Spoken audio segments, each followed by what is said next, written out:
Bonjour mes amis, je viens de lire les multiples commentaires que vous avez laissés sous ma publication en ce qui concerne les investissements, l'investissement dans la maroquinerie de luxe. Malheureusement, comme vous savez, je n'aime pas commenter en écrit parce que je dis parfois le niveau intellectuel de ceux qui décident de me suivre ne leur permet pas de comprendre lorsque je réagis en écrit. Alors, je préfère souvent vous laisser des messages audio que vous allez essayer de comprendre. Ce n'est pas tout ce que je publie que vous êtes obligé de commenter, surtout si vous ne comprenez pas la portée de ce que je dis. Mais comme il est question, c'est mon mur, hein. Je fais de ça ce que je veux, ma page. Je décide de vous laisser des messages en fonction de vos préoccupations, de ce qui vous intéresse. Lorsque je publie, par exemple, la promotion des activités que je fais avec ma fondation, Marlène Mvutu, ça semble ne pas trop vous intéresser parce que, voilà, c'est l'esprit africain. J'aurais voulu avoir vos commentaires aussi, vos réactions par rapport à une personne qui s'est dévouée depuis plus de 10 ans à être aux côtés des pauvres, à être aux côtés des gens qui souffrent, à être aux côtés des orphelins. Ça ne vous intéresse pas. Et lorsque je mets une réponse à vos questions, je vous ai dit, moi je ne viens pas sur vos pages ou alors venir sous vos commentaires pour commenter. Je laisse simplement un message général qui permettra à tout le monde d'écouter ce que j'ai à dire. Alors, Josiane Niobé, j'ai lu votre commentaire sous ma publication en ce qui concerne les investissements de luxe. Sans savoir pourquoi je mettais cette réponse, vous êtes venu laisser plusieurs messages. Moi, je ne commente pas les commentaires. Je laisse une publication et vous viendrez écouter. Alors, ce que je vous disais, c'est que le contexte, c'est pas le fait que nous soyons des Africains, que nous promenons notre africanicité partout. Nous sommes des Africains, certes, d'origine, mais la vie peut nous amener, à un moment donné, à vivre dans des endroits où, malheureusement, notre culture africaine ne nous sert à rien. Et donc, nous sommes obligés, oui, nous gardons une part de notre identité culturelle, mais nous sommes obligés de nous adapter. Je crois que jusque-là, vous me comprenez. Je fais un effort de parler à votre niveau. Et donc, je dis que lorsque nous arrivons en Europe et que nous gagnons de l'argent d'une manière ou d'une autre, la façon d'investir n'est pas la même que lorsque vous êtes en Afrique. Parce que malheureusement, les transactions financières, que ce soit entre l'Europe et l'Afrique, sont différentes. Moi, je me suis toujours demandé comment une personne qui vit en Europe fait pour transporter 30 000 € par an vers l'Afrique, sachant que cette personne, pour qu'elle fasse un virement de son compte en Europe pour son compte en Afrique, c'est très compliqué parce que la banque vous demande toujours le motif pour lequel vous sortez votre argent pour votre compte en Afrique. Il faut un vrai motif. Et deuxièmement aussi, si c'est par Western Union est limité à 5 millions de transactions par an. Et donc, je peux bien comprendre que ceux qui sont dans l'informel réussissent par des méthodes informelles à pouvoir faire des investissements en Afrique avec l'argent qu'ils gagnent en Europe. Ça, c'est leur droit. C'est leur droit, vous savez, chacun a le droit de penser. Mais lorsque vous êtes limité, parce que malheureusement, si vous ne sortez pas de votre espace, vous êtes limité par ce que vous pouvez faire, par ce que vous pouvez savoir. Et donc, vous vous déplacez grâce à la connexion Internet pour entrer dans les vies des gens qui n'ont pas votre histoire, qui n'ont pas votre vécu, qui n'ont même pas... Voilà, vous décidez que bon, c'est Internet, c'est l'espace de liberté et on peut se permettre de dire à tout le monde ce qu'on veut. Madame Niobé, je vous avais dit qu'en Afrique, même les femmes qui ont l'argent préfèrent acheter des terres et construire au lieu d'acheter et s'acheter des faux sacs. Maintenant, vous faites appel à la morale. Vous savez, les femmes en Afrique qui portent des faux sacs, en réalité, c'est parce que elles n'ont aucune culture. Aucune culture parce que Moi, je préfère, j'ai beaucoup de respect pour une femme qui porte un sac no-name, très beau sac sans nom, par rapport à une femme qui va aller porter un sac, un faux sac de chez Dior.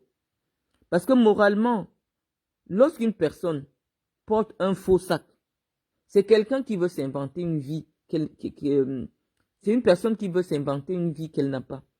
Et lorsque cette personne, parce que forcément, hein, le faux se remarque, et même personnellement, lorsque vous marchez avec un faux sac, qu'est-ce que ça vous fait en interne de savoir que vous avez volé l'œuvre de quelqu'un d'autre? Moi, je suis une passionnée de l'art. Je suis une passionnée de l'art à tel point que la plupart des choses que je possède, vous ne me rencontrerez jamais avec ça. Des sacs dans lesquels déjà j'ai investi et aussi des objets que je préfère acheter, c'est difficile de me rencontrer dans la rue avec. Parce que je respecte l'art, je respecte la création, je respecte le travail acharné qui a été fourni pour réaliser cette œuvre-là. Et donc je pense qu'elle mérite d'être achetée à ce prix-là. Moi, j'ai eu un père artiste, j'ai une âme d'artiste.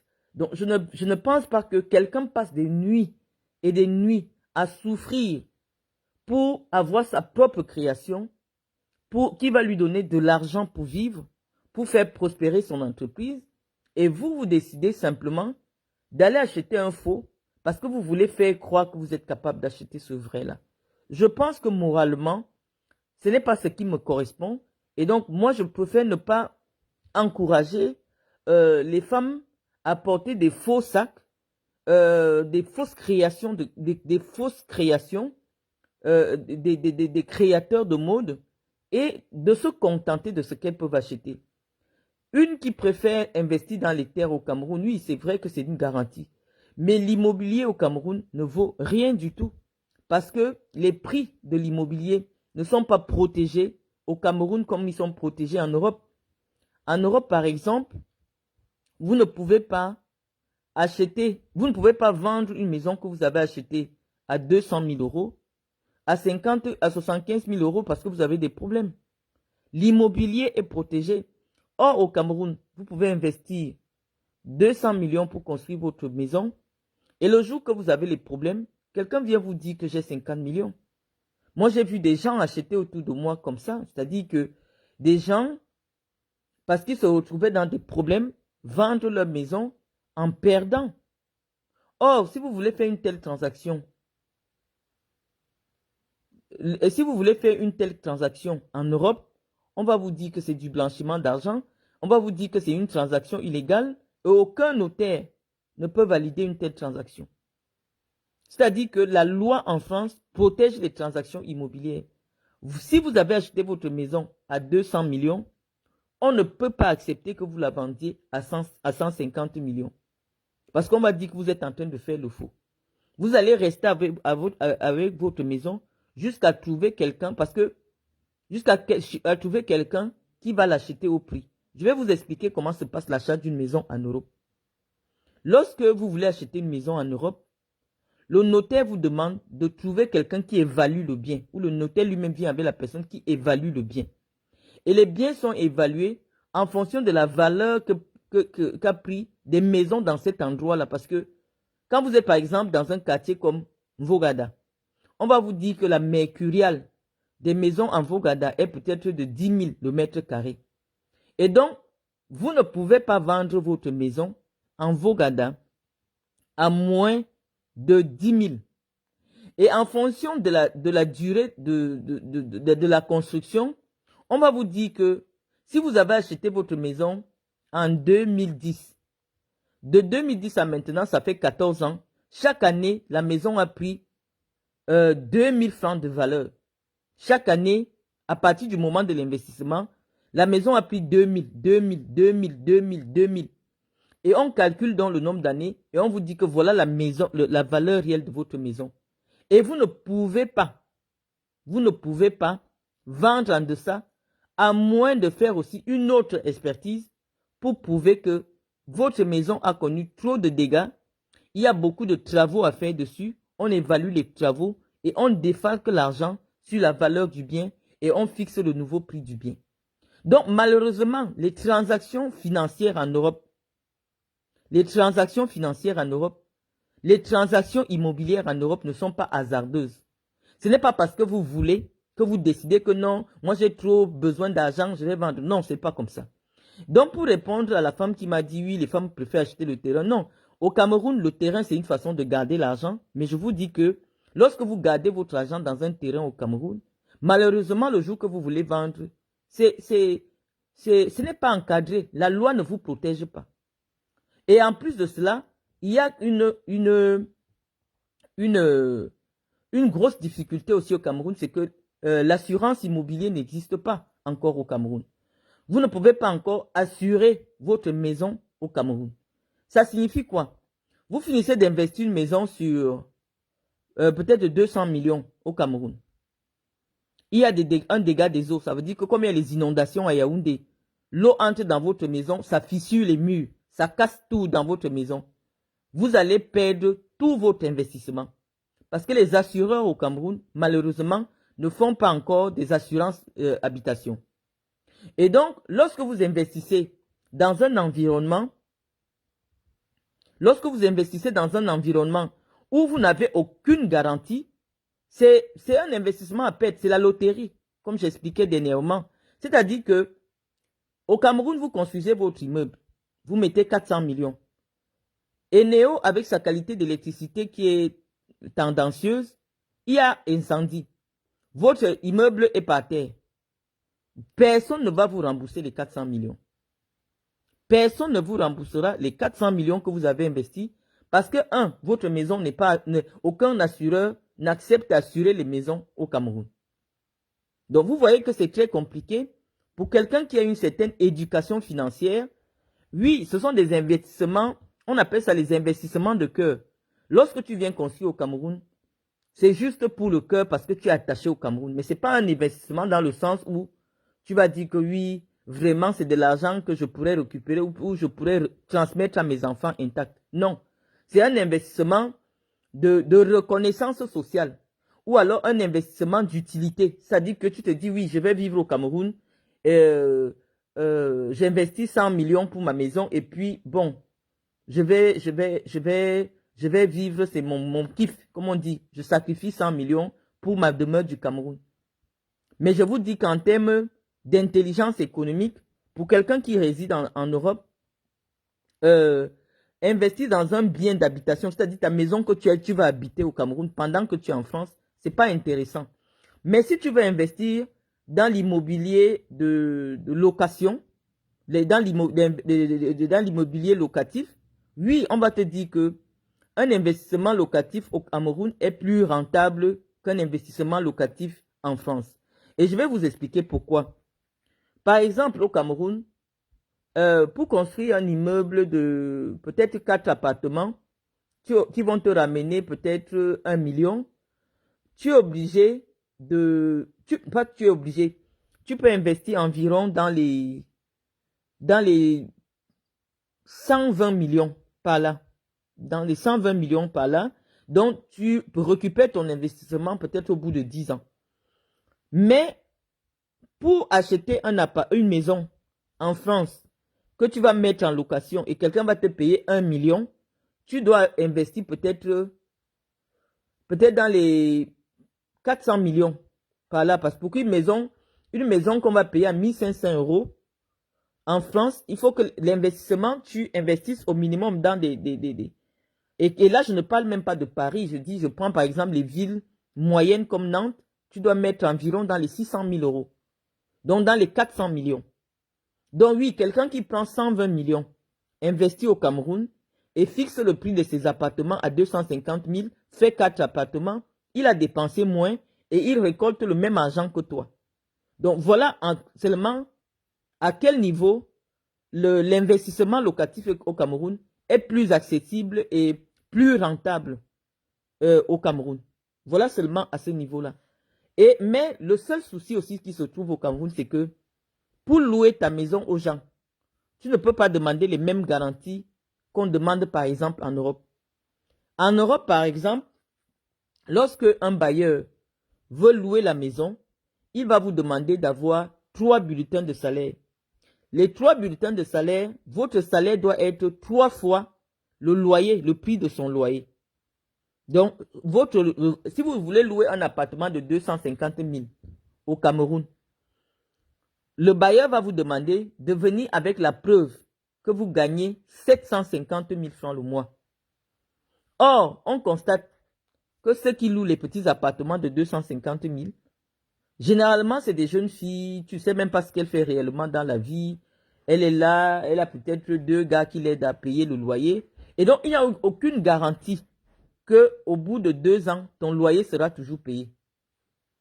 Et c'est la raison pour laquelle le législateur camerounais, quand je dis le législateur, c'est la personne qui fait les lois à l'Assemblée nationale, a constaté que les propriétaires investissaient beaucoup d'argent pour construire leur maison, mais qu'en réalité, puisqu'on ne protégeait pas la façon d'avoir accès à la location, les gens se retrouvaient avec des locataires qui ne payaient pas leur loyer. Ça veut dire que quelqu'un, il te dépose bien les 6 premiers mois d'avance ou alors te dépose les 1 an d'avance, mais au cours de la 2e année, ce n'est pas parce qu'il ne veut pas. C'est parce que simplement, il n'y avait aucune base. Il n'y avait aucune chose à la base qui garantissait qu'au bout de 2 ans, il pourrait continuer à vous payer les loyers. La majeure partie de ceux qui louent des appartements de standing, c'est-à-dire, quand je dis standing, 250 000, aujourd'hui à Yaoundé, ce n'est pas le plus cher appartement, hein, c'est-à-dire c'est le basique dans des quartiers comme Kolodongo, Ngousso. Ça veut dire que ce n'est pas des quartiers huppés. 250 000 aujourd'hui à Yaoundé, c'est pas quelque chose de ouf. Mais je vais vous dire que lorsque ceux qui investissent pour construire ce type d'appartement, au bout d'1 an, se retrouvent avec des locataires qui n'arrivent pas à payer le loyer. Parce que généralement, ce sont des gens qui sont dans des métiers instables, qui font les affaires, qui prennent ce genre les filles qui ont des copains ou je ne sais pas trop quoi, qui prennent ce genre d'appartement. Et une relation...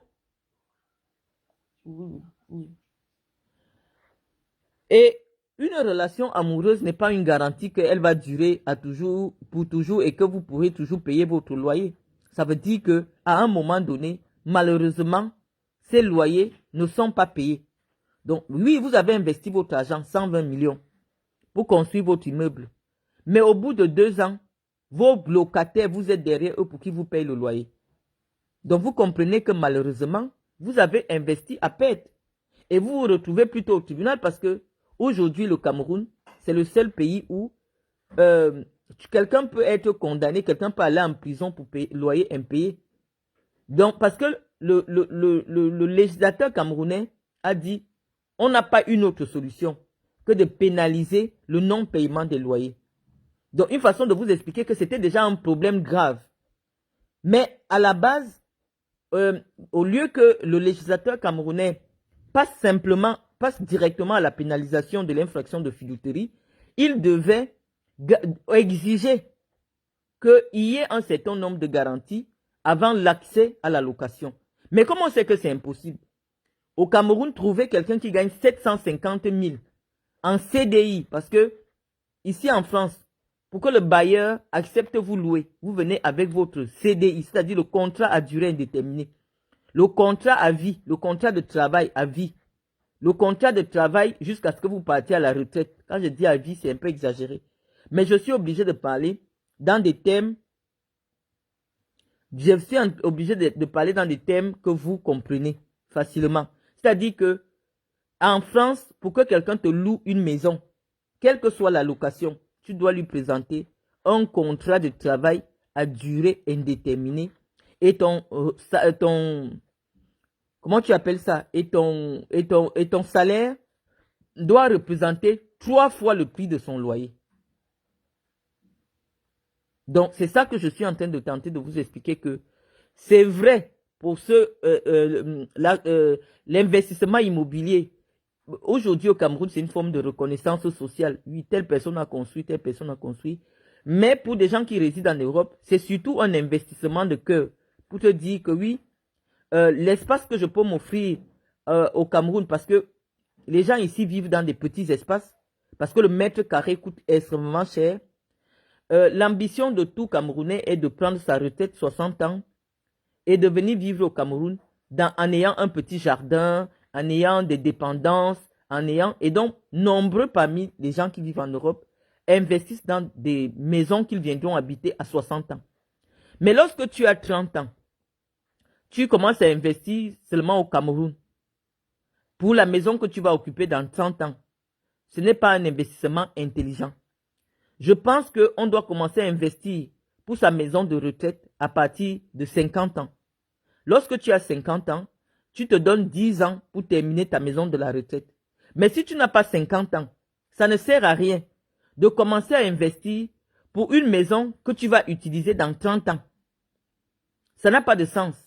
Donc, soit tu investis dans un bien que tu vas mettre en location, c'est-à-dire tu construis pour que d'autres personnes louent et l'argent qu'ils vont te donner, ça te permet de prendre encore des crédits en Europe pour investir dans autre chose. Sinon, ce n'est pas intéressant.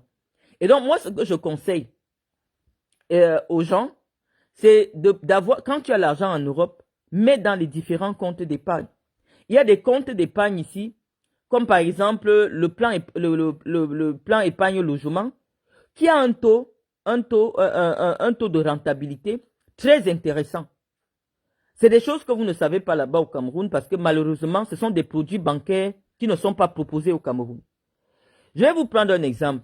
Quelqu'un qui a ses 100 millions, je vais lui dire, ouvre des comptes bancaires dans 5 banques en France ou dans 4 banques en France. Tu ouvres des plans épargne logement, tu mets ton argent là-bas et ton argent te produit plus qu'un immeuble au Cameroun en termes de rentabilité. Il y a des placements financiers. Ça, c'est des produits que les gens ne connaissent pas trop en Afrique. Il y a par exemple des assurances vie. Il y a par exemple un certain nombre de produits financiers, malheureusement, que vous n'avez pas au Cameroun et qui sont plus rentables que l'immobilier.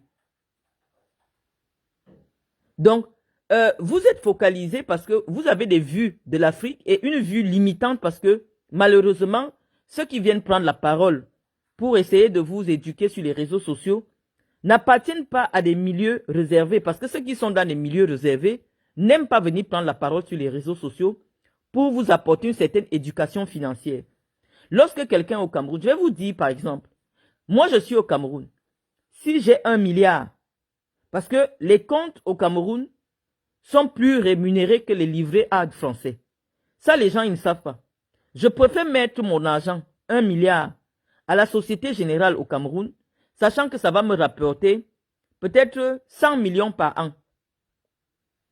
Environ dans les 70 millions par an au Cameroun, parce que je crois que le taux est de 7%. Lorsque tu as 1 milliard, tu déposes dans un compte au Cameroun, ton argent, tu n'as pas besoin de le nourrir.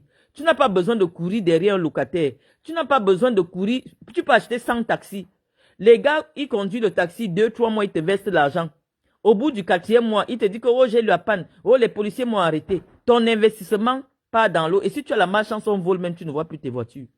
Donc, moi qui ne veux pas perdre mon temps à courir derrière les gens, que ce soit en investissant dans les taxis, en investissant dans le commerce, je prends mon argent, je mets dans un compte bancaire et à la fin de l'année, ça me donne seulement les intérêts. Et je suis tranquille.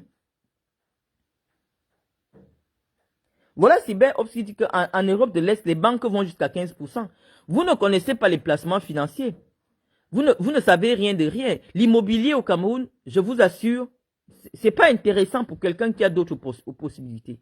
Donc c'est encore mieux, quand tu es au Cameroun, tu as l'argent. Encore qu'au Cameroun, quand tu as l'argent, ton argent là sur place, qui vient du Cameroun par tes moyens, tu fais tes marchés publics, tout ça, 4-5 marchés publics, tu déposes soit chez Standard Chartered ou chez Société Générale, c'est plus intéressant que de construire. Parce qu'à la fin de chaque mois, à la fin de chaque année, tu as l'équivalent de la rentabilité de 5 immeubles. Donc, vaut mieux investir ton milliard dans 2 ou 3 banques au Cameroun et tu es tranquille. Mais aujourd'hui au Cameroun, les gens font des investissements pour se faire voir, alors que ce n'est pas rentable, alors qu'ils souffrent pour récupérer leur loyer. Rien ne les protège en dehors de cette nouvelle loi sur la filouterie de loyer qui a été, ça ne fait même pas 4 ans que cette loi elle existe, cet article de loi existe. Ça ne fait pas 4 ans. Ça veut dire qu'il y a des gens qui ont investi, ont investi et ont perdu l'argent. Tu vois, quelqu'un vient te supplier que, pardon, pas avec mes loyers, libère seulement ma maison. Combien de fois vous voyez les problèmes de loyer au Cameroun? Simplement parce que les gens, c'est difficile de tomber sur des... C'est pas par malhonnêteté. Le milieu des affaires au Cameroun, c'est incertain. Tu peux aller prendre une maison en location. Tu comptes sur le paiement de tes marchés publics. On te dit que depuis 2 ans, l'État ne paye pas les marchés publics. Mais toi qui as pris la location, comment tu fais pour payer tes factures? Là, la partie, là, ça ne concerne pas l'État.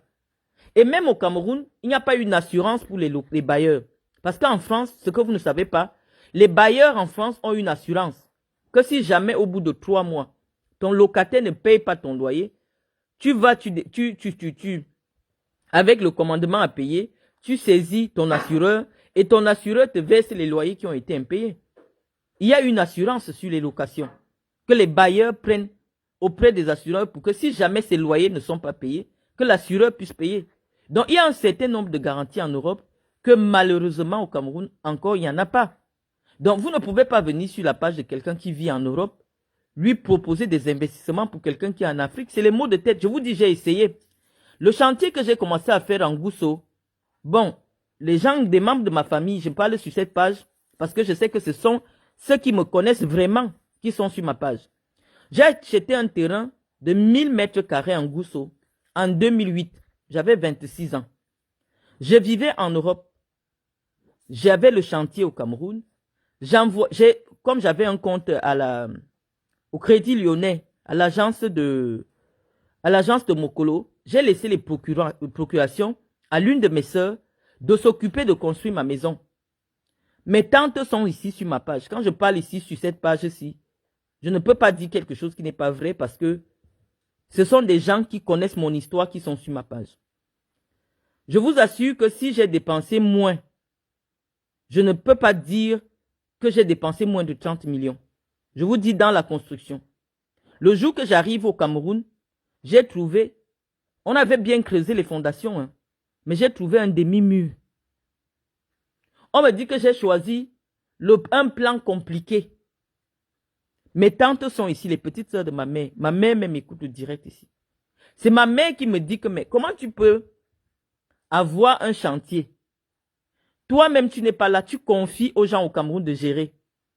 Je vous assure que, entre le prix du terrain et ce que j'ai investi, si j'ai laissé moins, quand je suis arrivé, si je n'ai pas eu l'AVC, si moi je n'ai pas eu l'AVC, sur mon terrain de Ngousso, tout le monde peut aller en Ngousso maintenant, vous allez trouver ça en face de la Total. J'ai regardé comme ça, je suis arrivé. Si je n'ai pas eu l'AVC, c'est que l'AVC ne pourra plus jamais me prendre. L'AVC ne pourra plus jamais me prendre. J'ai dit, j'avais 26 ans, je vous dis. J'avais 26 ans, j'ai pensé à acheter un terrain. Le terrain aujourd'hui, étant donné qu'on a commencé les gens qui se sont moqués de moi ont commencé quand même à monter quelques petits murs. Hein. Ils m'ont dit que oui, c'est parce qu'on a fait des murs de soutènement, on a fait ceci. Mes amis sont ici, ils se connaissent. J'étais parti là-bas sur le site avec mon ami Ernest Obama. À l'époque, on marchait ensemble. Donc, revendre même le terrain, étant donné qu'il y a un début de construction, c'est compliqué. D'accord. C'est beau. Merci. Donc, je vous dis que j'ai vu ça comme ça. Ça m'a découragé. C'est-à-dire que lorsque toi, tu as un chantier au Cameroun, tu n'es pas là. Celui qui s'occupe de ton chantier lance son chantier avec ton chantier. Et ce sont des choses, quand tu as vécu ça 1 ou 2 fois, tu préfères prendre ton argent, mettre à la banque, le jour que tu auras le temps, ou alors tu trouves une maison que tu peux acheter, tu achètes et tu quittes derrière les problèmes. Mais même acheter la maison au Cameroun, c'est toujours compliqué. La preuve en est que vous avez vu la fin d'une transaction entre une dame qui m'a proposé de me vendre la maison, elle a reçu l'avance de l'argent. Au bout de 6 mois, ayant déjà reçu mon argent, elle me dit que non, finalement, elle ne me vend plus au prix là. Soit j'augmente l'argent, soit elle me rembourse mon argent. Elle m'appelle, elle me dit qu'elle a déposé mon argent chez son avocat. Les millions que j'ai sortis d'un compte en Europe, comment je fais pour les renvoyer en Europe, je ne connais pas. Elle me dit d'aller récupérer ça chez son avocat. J'ai dit non. Puisqu'au moment où je prends la maison, j'ai fait des travaux.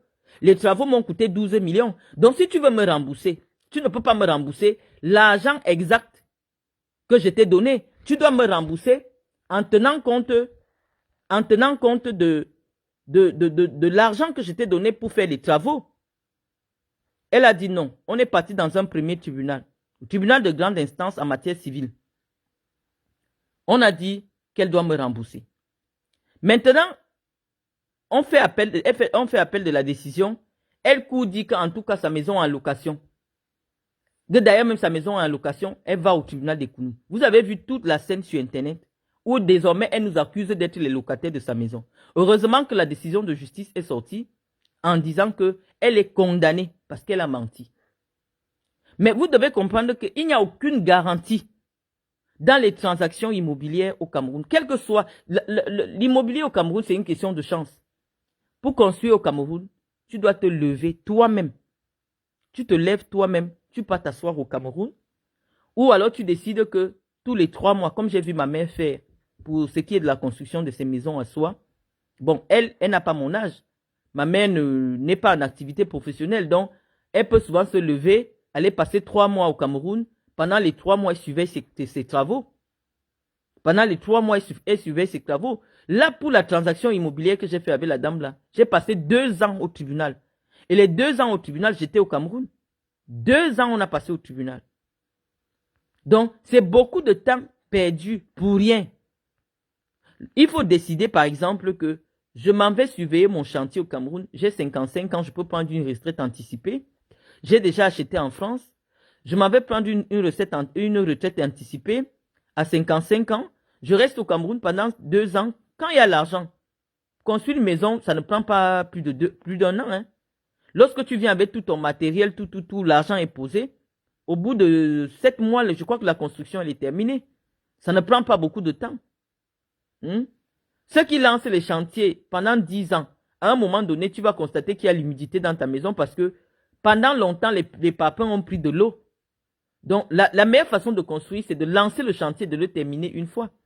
Et ça, il faut avoir le temps. Il faut avoir le temps de rester 7 mois au Cameroun, sur place sans bouger.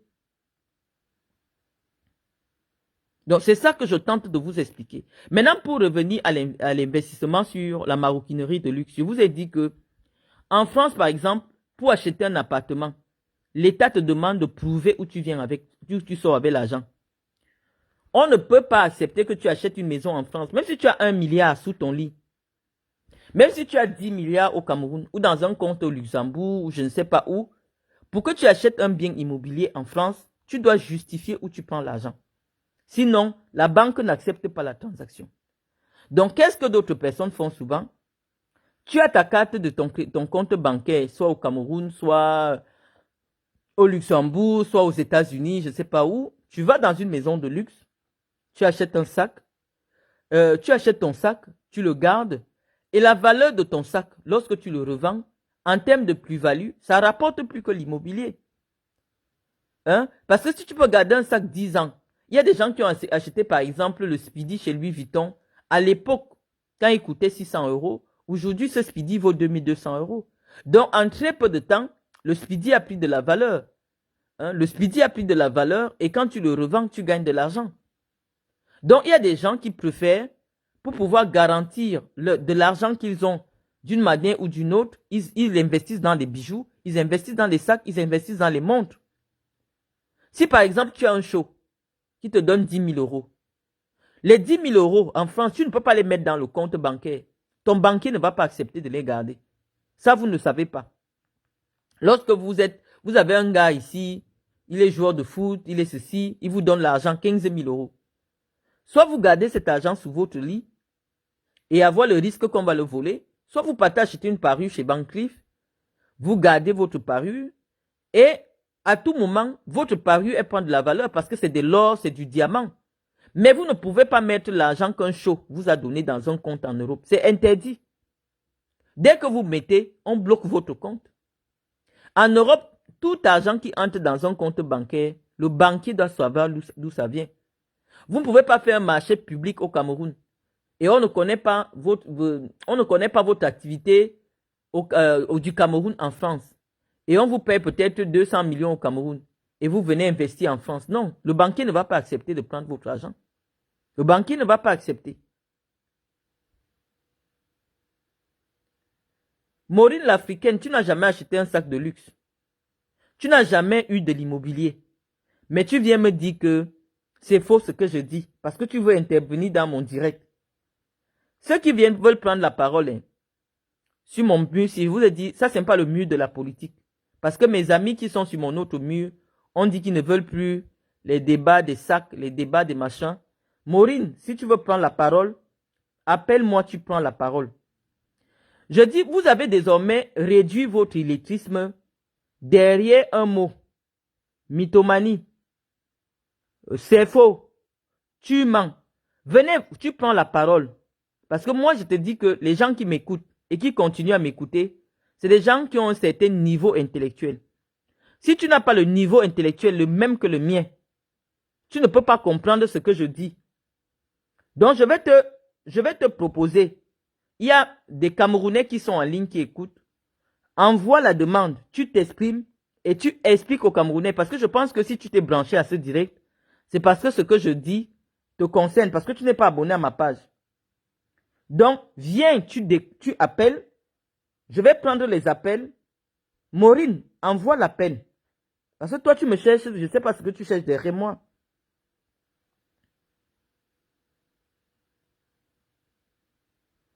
Laetitia, je ne parle pas d'acheter à plus de 1000 euros. Je dis que lorsque tu as un compte étranger, tu as la carte de crédit du compte étranger. Tu peux payer même pour 100 000 euros avec la carte de crédit. En Europe, par exemple, quand tu es résident en Europe, tu ne peux pas payer en espèces avec plus de 1000 euros. Tu ne peux pas payer en espèces plus de 1000 euros. Lorsque tu es de passage en France et tu es touriste, tu ne peux pas payer plus de 3000 euros en espèces.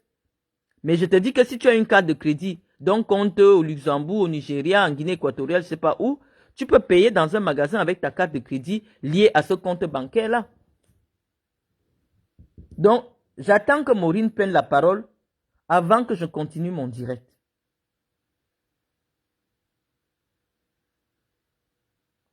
C'est bien ce que je dis, on paye par carte ou par chèque. Lorsque le compte est domicilié dans le pays où tu as envie d'acheter, oui, on accepte que tu achètes par chèque.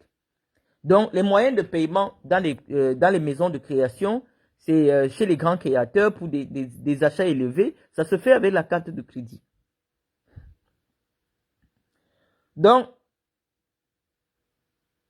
voilà ce qu'ils savent. Donc, je suis en train de vous dire que l'argent est très contrôlé en Europe.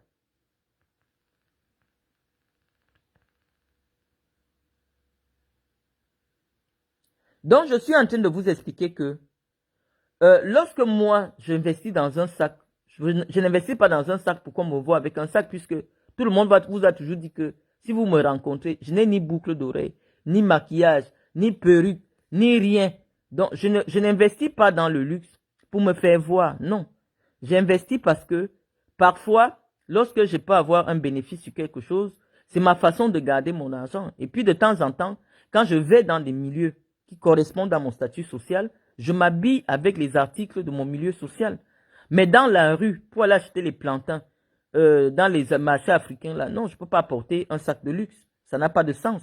Je cherche, je prends un sac de course, voilà. Je fais rien pour ressembler à quelqu'un qui gagne même 1000 euros. Ça, je vous assure. Donc, si les gens vous sortent mes photos dans la vraie vie, on va vous dire, voilà, Marlène, vous allez dire non. Parce que je fais tout pour ne pas ressembler à quelqu'un qui a même 1 euro.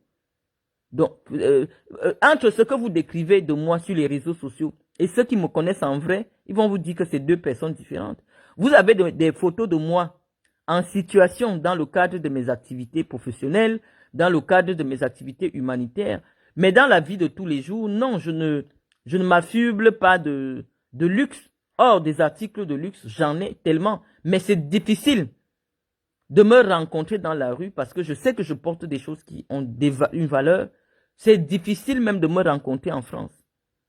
En dehors des milieux très huppés, habillé avec un sac de luxe.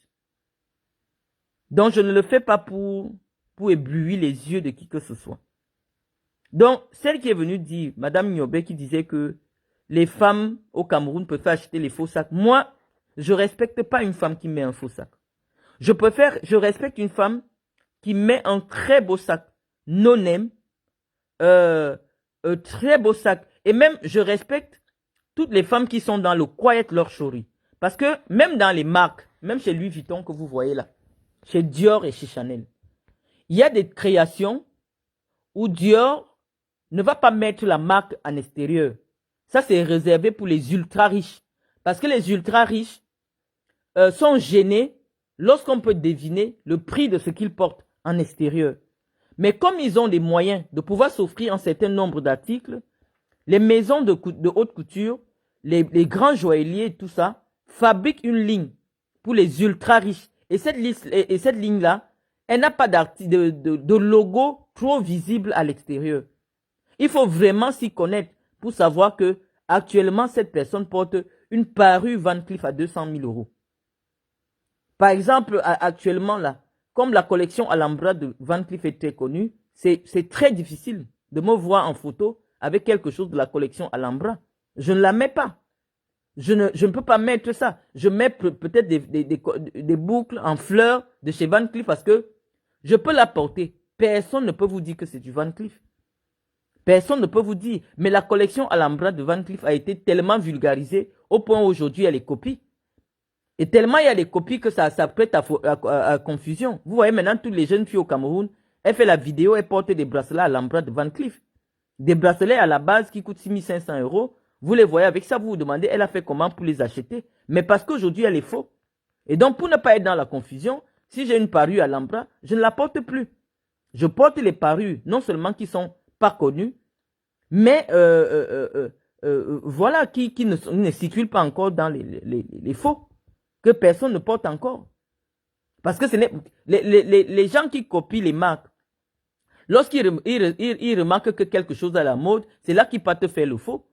Mais lorsque personne ne connaît un article, les faussaires ne trouvent pas l'intérêt à copier cela. Donc, voilà. Moi, vous n'allez jamais me rencontrer dans ma vie de tous les jours avec une paire de boucles d'oreilles. J'en porte pas. J'en porte pas. Demandez mes photos des gens qui me filment au hasard comme ça. Je suis toujours en babouche avec mon foulard et comme ça, sans sac de marque.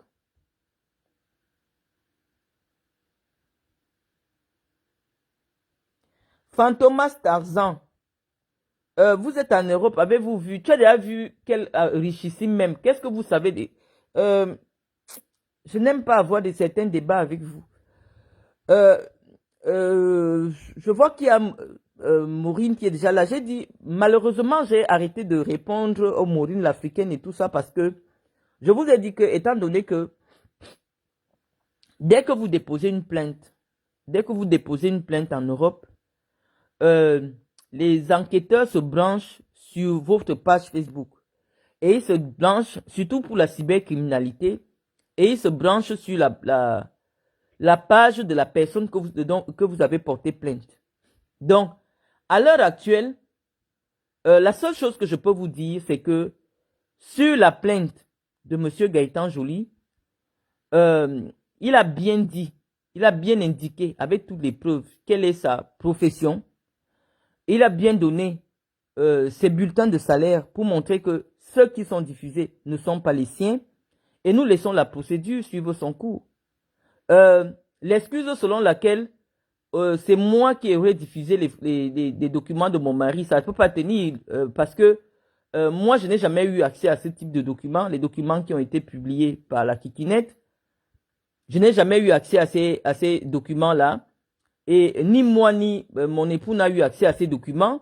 Donc, forcément, on ira en justice. Et nous savons que Kikinette est tellement courageux qu'il viendra dire que oui, ce n'est pas moi, c'est pas chez moi qu'il a pris ces documents. Parce que moi, je n'ai jamais eu accès à ces documents-là. 2022, je n'étais pas en France. Mon époux reçoit ses bulletins de salaire uniquement en ligne sur son compte personnel. Je ne sais pas comment, par quelle voie, moi j'aurais eu accès à son compte personnel, email, pour pouvoir tirer voilà, je ne sais pas comment j'aurais pu avoir ça. Mais tout ce que je peux faire, parce que je sais que l'enquêteur m'a encore assuré que lui, il est sur ma page, il nous écoute, par rapport à ces allégations. il faut apporter des clarifications par rapport à ça. J'ai dit, je ne pouvais pas répondre sur la page Patience et vous tout parce que malheureusement, c'est une page qui est suivie par plus de 50 000 personnes. Il y a 34 000 abonnés, j'ai 5 000 personnes et des gens qui regardent, qui viennent, qui ne sont pas abonnés. Donc là-bas, on a environ 50 000 personnes. Et ces personnes ont dit, nous ne voulons plus les histoires, des réponses des gens de Facebook sur cette page-là. Hein? Parce que lorsque toi, je te vois t'assister sur ma page, toi, Maureen, c'est parce que tu veux que je vous réponde. Je pense que je vais d'abord peut-être prendre un document. Je ne sais pas comment je pourrais l'effacer, mais je vais te montrer l'attestation de plainte et tu verras le métier de mon mari. Je crois que je vais le faire. L'enquêteur, s'il veut, il prend ça comme il veut. Je vais le faire parce que je te vois branché en direct et après on va continuer. Donc, je vous donne, laissez-moi un peu une minute et puis je reviens.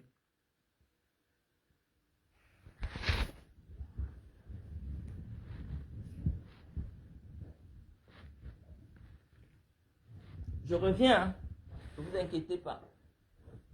Je suis là.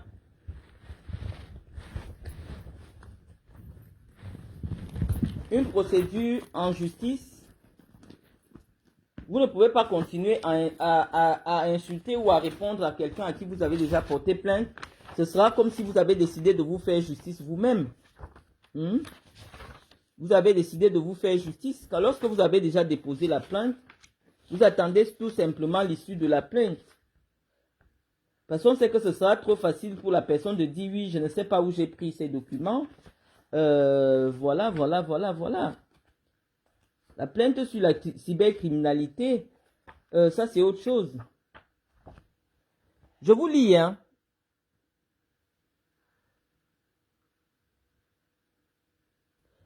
Non, je vais répondre à Maureen. Et en répondant à Maureen, je réponds à tout le monde aussi parce que moi je parlais d'autre chose. Je crois qu'elle est venue, elle s'est abonnée à ma page et je sais qu'elle est la porte-parole d'un petit groupuscule qui me harcèle sur les réseaux sociaux ou alors qui a décidé de... Je suis leur star, mais comme je ne les aime pas beaucoup, ils essayent de me suivre d'une manière ou d'une autre, de me harceler d'une manière ou d'une autre. Donc voilà. Je vous lis, hein. Moi, je vous aime pas, Maureen. C'est pas la blague, hein. C'est pas la blague. J'aime pas ce que vous êtes. J'aime pas ce que vous faites. J'aime pas votre façon d'être. Et rien ne peut me convaincre du contraire. Moi, quand j'aime pas quelqu'un, je ne prends pas la peine de suivre cette personne, de la suivre partout, d'essayer de dire des choses sur la personne. Non. Je préfère t'ignorer et je reste dans mon coin. Moi, je ne vais jamais vous aimer, même si vous venez rire dans mes directs. J'aime pas trop ce que vous êtes. J'aime pas ce que vous êtes. Et je ne pense pas que vous puissiez changer parce que malheureusement, l'éducation qu'on vous a donnée ne vous permet pas d'être autre chose que ce que vous êtes maintenant.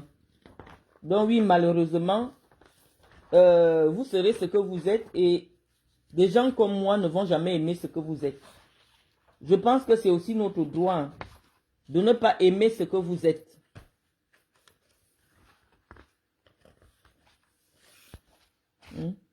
On vous a proposé un débat. On vous a proposé un débat pour permettre aux Camerounais de connaître qui est qui. Vous êtes venus avec des histoires à dormir debout.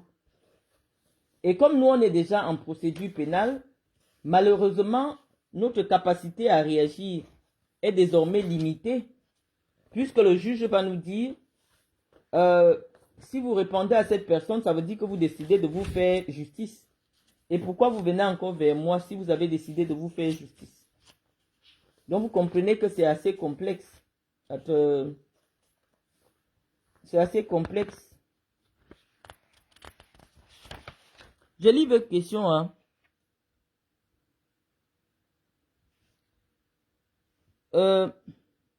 Bon, Maureen, si tu ne cherches pas l'amour, quitte sur ma page. Moi, je ne t'aime pas. Hein. Rien que le fait de te voir sur mon mur, je n'aime pas, je n'aime pas. Si je ne représentais rien, vous ne serez pas sur ma page à guetter mes faits et gestes. Est-ce que c'est vous qui pouvez me convaincre que je ne représente rien? Toi, Maureen, tu fais des directs sur Internet. Qui t'a déjà cité quelque part que tu es quelque chose? Vous êtes des merdes en fait. Quelqu'un ne représente rien. Est-ce que tu m'as déjà vu sur ton mur? Je te connais parce que tu commentes tout le temps sur mes murs. Moi, je suis en train de parler de quelque chose. Tu viens, tu nous détournes. Il faut qu'on s'occupe de ta gueule. Tu n'es pas d'abord une belle femme. Tu n'es pas une femme propre. Et c'est pas ce que tu cherches derrière moi. La visibilité, tu ne l'auras pas parce que tu me dénigres sur les réseaux sociaux. Lorsque les gens vous voient, ils viennent seulement m'écrire que Marlène ne répond plus à ces gens-là. C'est de la pourriture, c'est de la saleté. Est-ce que vous pensez que le fait que vous parlez de moi, ça vous met à mon niveau? Au lieu de copier ce que je fais dans le sens qui est positif, votre travail, c'est de me dénigrer sur les réseaux sociaux. Est-ce que vous pensez que ça change quelque chose sur moi? Est-ce que vous pensez réellement que ça change quelque chose sur moi? Ça ne change rien sur moi. Hein? Ça ne change rien sur moi. Vous avez constaté que ce soit en termes de considération, en termes de je ne sais pas trop quoi, vous avez bien vu que ça ne change rien. Ça ne change rien. Ça ne change rien à la considération que les gens pourraient avoir pour moi. Donc, à un moment donné, vous devez vous fatiguer.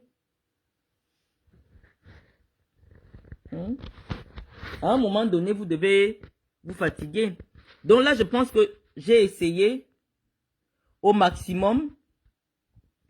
Voilà la profession de Gaëtan. Vous voyez bien, procédure pénale. Donc ça, c'est une copie le papier de la gendarmerie. C'est pour ça que je le cache. Voilà sa profession.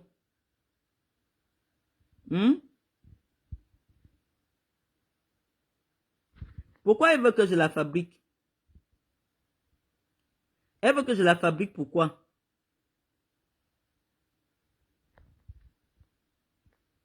Hein? Pourquoi elle veut que je la fabrique? Je dois la fabriquer, pourquoi? Pourquoi je devrais la fabriquer?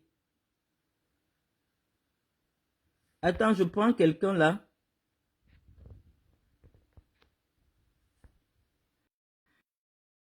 Voilà, je m'arrête de parler parce que la personne...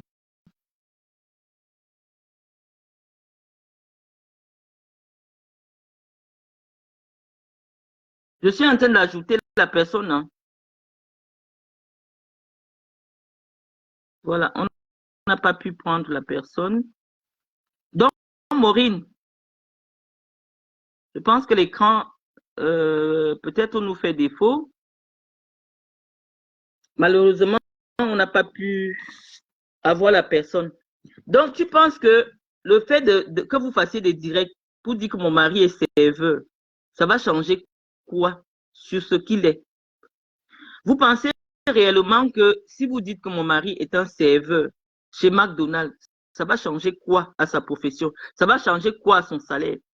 Vous pensez que s'il y a eu un Bamileke qui a travaillé à Vigne Dorée et vous a donné des bulletins de salaire sur lesquels vous avez mis le nom de mon époux, est-ce que c'est son bulletin de salaire? Lui, il a décidé de porter plainte contre vous parce que, dans ce que vous prétestez que c'est son métier, ce n'est pas son métier.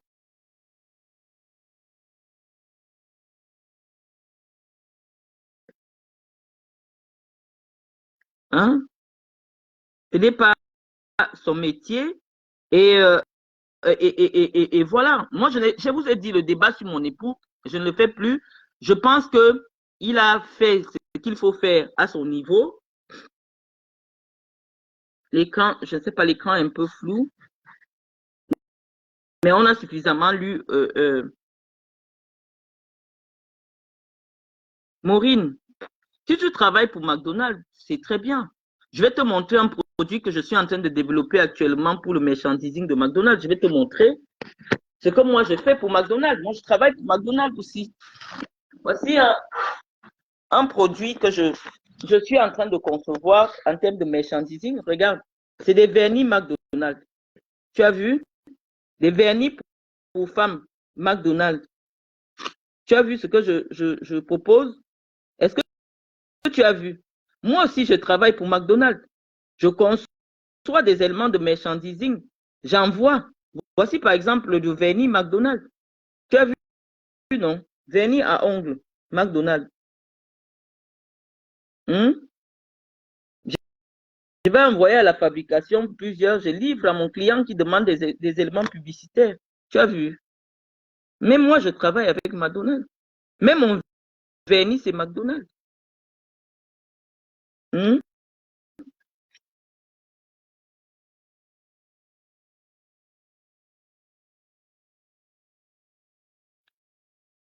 Je dis que si en 2000, en 2000, je ne sais pas combien, en 2000, lorsque mon beau-père décide de faire son testament, mon mari travaillait pour McDonald's comme manager. En 2024, il n'est plus manager.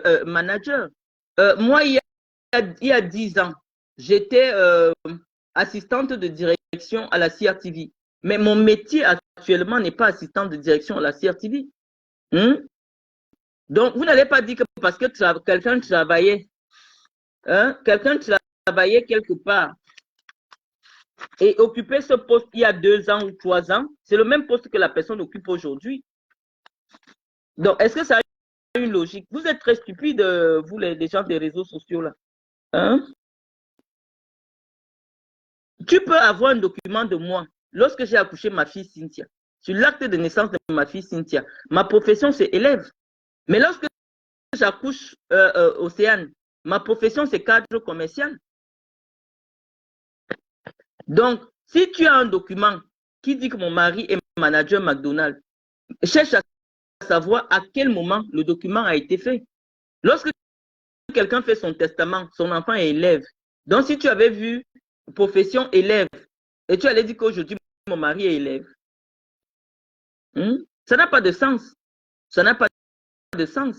Lorsque ma fille Cynthia, à 16 ans, obtient son bac, moi, n'étant pas salarié, la personne qui prend la maison pour elle, c'est bien mon époux qui avait loué la maison pour elle.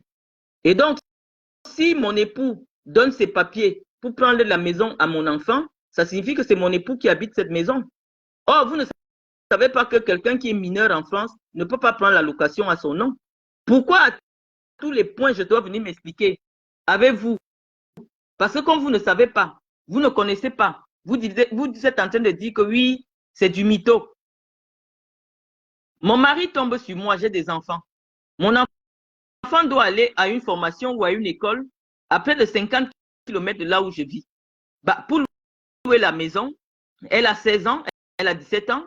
La personne qui donne ses papiers pour la maison, c'est qui? Ce sont ses parents.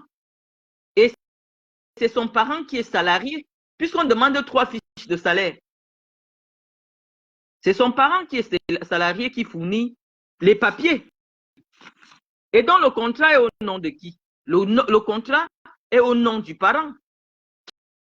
Qui paye le loyer? C'est son parent qui paye le loyer. Puisqu'à 16 ans, tu ne peux pas encore avoir un compte chèque, un compte courant. Avant la majorité, tu ne peux pas. Si tu ne travailles pas, tu ne peux pas avoir un compte où on prend les virements. Mais tout ça, vous ne savez pas parce que je ne vais pas dire que vous êtes des illettrés. Vous ne faites pas exprès. Vous entrez dans les vies des gens. Vous les insultez parce que vous estimez simplement que ce n'est pas possible. Mon mari et moi, il y a 10 ans d'écart. Il me trouve, j'ai déjà de grands enfants. Mes enfants doivent aller à l'école. Ils deviennent systématiquement leur père. Et ma fille habite seule depuis qu'elle a l'âge de 16 ans. Il faut lui louer un appartement. La personne qui fournit les papiers de l'appartement et qui fournit le compte, c'est bien mon époux. L'autre dit que oui, comme il y a eu une entrée de 9 000 € et un rejet de 400 €, ça signifie que non, on n'avait pas l'argent. Et vous voulez qu'on vous explique dessus. Comment quelqu'un montre son compte bancaire?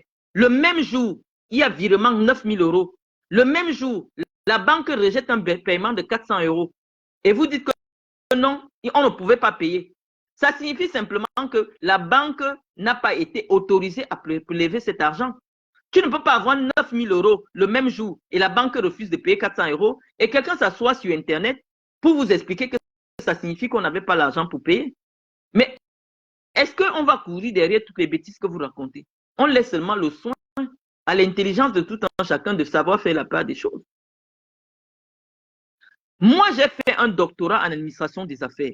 Ça s'appelle DBA. J'ai fait un DBA. Quelqu'un prétend qu'il écrit à une école. Il ne dit même pas d'abord tout mon nom. Mon nom, c'est écrit Mvutu Aka Kadi Marlène Patience. Si tu demandes Mvutu Patience, ce n'est pas moi. Tu demandes Mvutu Patience Marlène, ce n'est pas moi. Personne ne peut te répondre que Mvutu Patience, c'est Mvutu Aka Kadi Marlène Patience. Non. Lorsque tu demandes les références de quelqu'un, dis exactement la formation que tu veux vérifier. Parce que la personne à qui tu envoies l'information va aller checker. Par exemple, si je fais terminal A4 espagnol, tu peux me chercher dans la liste des élèves du lycée de Soie de la terminale A4 allemand. Tu ne vas pas trouver mon nom. Puisque je n'ai jamais fait la terminale A4 allemand au lycée de Soie. J'ai fait terminal A4 espagnol. Et donc, si tu envoies la lettre au lycée de Soie pour dire que je vais vérifier si Marlène Mvutu a été en terminal A4 allemand, ils vont te répondre que non. Non seulement le nom que vous nous donnez, la Marlène Mvutu, nous on ne connaît pas ça. On connaît Mvutu Aka Kadi Marlène Patience. C'est deux personnes différentes. Marlène Mvutu, on ne la connaît pas. Et en plus, terminal A4 allemand, elle n'a jamais fait ça ici. Donc, c'est pour cela que lorsque tu veux vérifier les références de quelqu'un, il faut avoir le document d'appui sur lequel tu donnes les références exactes. Un, tu ne connais pas mon nom. Tu ne connais pas tout mon nom. Marlène Mvutu n'est pas mon nom. Si tu portes plainte à Marlène Mvutu, moi je me présente, on va dire que c'est deux personnes différentes. Ou alors, si tu prétends que Patience c'est Mvutu, c'est moi. Si je viens devant toi, je vais te dire que Patience c'est Mvutu, ce n'est pas moi. Je m'appelle Mvutu Aka Kadi Marlène Patience. Parce qu'il y a une personne qui peut s'appeler Patience Mvutu. Si vous tapez même sur Facebook Marlène Mvutu, j'ai vu une petite fille qui s'appelle Marlène Mvutu, elle a le même nom que moi. Marlène Mvutu. Des Marlène Mvutu, vous allez trouver des tonnes. Donc, pour bien spécifier la personne que tu recherches, tu dois écrire exactement, intégralement le nom de la personne et indiquer exactement c'est quoi sa formation sur laquelle tu demandes les références. Je n'ai jamais dit que j'ai fait un doctorat PhD. Parce que vous qui aimez parler l'affaire des doctorats, là, vous ne savez pas la différence. Le doctorat PhD, c'est celui qui exige que tu sois inscrit dans une école doctorale. Le doctorat DBA ne demande pas l'inscription à une école doctorale. Allez même souvent faire les recherches. Le DBA, c'est le Doctorate in Business Administration, qui est un diplôme anglo-saxon et qui vous donne le titre de docteur. C'est le doctorat des écoles de commerce. Maintenant, le doctorat des universités, qu'on appelle le doctorat PhD, c'est ces doctorats-là qu'on retrouve chez thèse.fr. Et toutes les thèses de doctorat même ne sont pas publiées sur thèse.fr. Parce que la publication sur thèse.fr a commencé à se faire à partir d'une certaine année. Donc, des gens comme mon père qui ont eu leur doctorat à Bordeaux, tu tapes thèse.fr, il n'y a pas son nom. Des gens comme Jacques Famundongo, tu tapes son nom sur thèse.fr, il n'y a pas son nom. Des gens comme le professeur Joseph Owona, les gens comme, comment tu l'appelles, Maurice Kamto. Vous n'avez pas dit que Maurice Kamto n'a pas le doctorat, parce que son doctorat n'est pas sur thèse.fr. Or, il a eu son doctorat en France. Vous n'avez pas dit qu'il n'a pas le doctorat, parce que son doctorat n'est pas sur thèse.fr. Vous allez peut-être lire qu'il a accompagné un autre docteur, il a accompagné, mais son propre doctorat n'est pas sur thèse.fr. Tous les doctorats ne sont pas publiés sur thèse.fr. Mais aucun doctorat de ma filière n'est sur thèse.fr. Parce que thèse.fr n'enregistre que les doctorats PhD, les doctorats d'université. Donc oui, forcément, si tu me cherches au mauvais endroit, sans avoir mes références exactes sur la qualité du diplôme que j'ai, Tu vas venir t'asseoir sur Facebook et écarter tes fesses et dire, telle personne n'est pas docteur. La personne ne fait que te dire, j'ai 2 DBA. Depuis 2012, j'ai eu mon premier DBA. Demande donc à la personne que tu as obtenu ton DBA ou alors présente-nous ton DBA. Moi, j'ai déjà publié mon DBA, mon doctorat in business administration. Je l'avais déjà publié sur ma page. Et donc, tu dois prendre les références de mon doctorat en administration des affaires et tu peux vérifier si mon doctorat il est vrai. Lorsque Kikinet dit que actuellement mon seul diplôme c'est le bac, c'est parce que j'ai posé le bac. Pourquoi il peut dire que mon seul diplôme c'est le bac? C'est parce que j'ai posé. Nous, on doit dire qu'il est ingénieur sur quelle base? Nous, on doit dire que tu es ingénieur sur quelle base? Puisque tu dis que les gens doivent te croire parce que tu as posé les preuves. Mais sans poser les preuves de tout ce que tu racontes, on doit te croire. La preuve, c'est quoi? La preuve, c'est que tu devrais avoir mon diplôme et l'envoyer et avoir la clé de sécurité de vérification et de dire que oui, effectivement, ça existe ou ça n'existe pas. Tu demandes la mauvaise référence, tu demandes le mauvais diplôme et tu viens t'asseoir sur Internet pour dire que oui, telle personne n'a pas tel diplôme. Vous avez contesté mon bac, j'ai posé mon bac. Sur quelle base, sans avoir vérifié, tu viens dire que mon bac est vrai? Tu dis que mon bac est vrai sur quelle base? Tu n'as pas vérifié. Tu devais avoir une correspondance officielle de l'office du baccalauréat qui atteste de l'authenticité d'un tel document.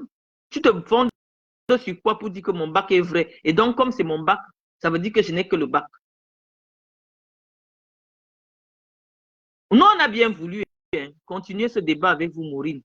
On a bien voulu avoir ce débat avec vous. Je crois qu'il y a quelqu'un qui demande la parole. Je vais essayer d'accepter.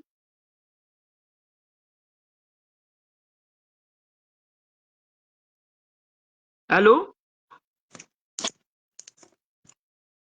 Allô? Elle est redescendue. Donc, la personne ne fait que nous demander la parole. Le loyer du Cameroun, je n'étais pas locataire, ni moi ni mon mari. Il s'agissait d'une fausse accusation qui a été condamnée par la justice camerounaise parce que la personne nous avait diffamé et la dame a été condamnée. La décision de justice, après ce direct, je vais encore vous la republier parce que malheureusement, les nouvelles personnes qui me suivent ici ne sont pas celles qui me suivent chez Patience et vous tout. Je n'ai jamais été locataire de la maison de Dja, ni moi ni mon mari, on n'était pas des locataires.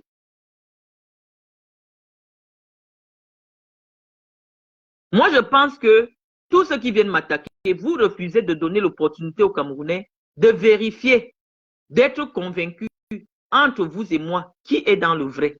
Vous multipliez les directs. Moi, mes amis de l'autre côté sur ma page qui est suivie m'ont dit, Marlène, nous, on ne veut pas suivre ce genre de direct ici. C'est pour ça que je me permets encore sur cette page-ci de pouvoir répondre aux gens. Je vous ai montré, je vais encore peut-être vous remontrer la profession de Gaëtan. Malheureusement, ma caméra, comme je suis dans le noir, ne se voit plus. Mais ceux qui ont regardé ont vu. Il est assistant de direction, travaille avec le directeur général de Canto depuis 2019. Donc, quelqu'un ne peut pas avoir des papiers de 2022 dans lesquels mon époux est manager de quoi. Non, mon mari a travaillé dans un restaurant pour McDonald's, ça je vous l'ai dit, mais actuellement, il s'est mis avec quelqu'un qui gère des McDonald's et donc lui, il est à la direction générale. Il est à la direction générale. Mon mari ne porte pas les tenues, mon mari ne sert pas, je ne sais même pas s'il entre au restaurant, non. Il est en charge des recrutements, il est en charge de plein de choses. Donc voilà. Si quelqu'un vient dire, voilà le bulletin de son mari est chef de zone, je vous dis non. J'avais seulement développé ce qu'il a raconté et nous, au tribunal, mon mari, déjà au niveau de la plainte, il a porté toutes les preuves comme quoi les documents sont faux, les bulletins sont faux et donc on va avancer simplement. Il n'y a pas de saut métier dans la vie, il n'y a que des sauts gens. Mon époux et les Français sont comme ça, ils n'ont pas honte de ce qu'ils font.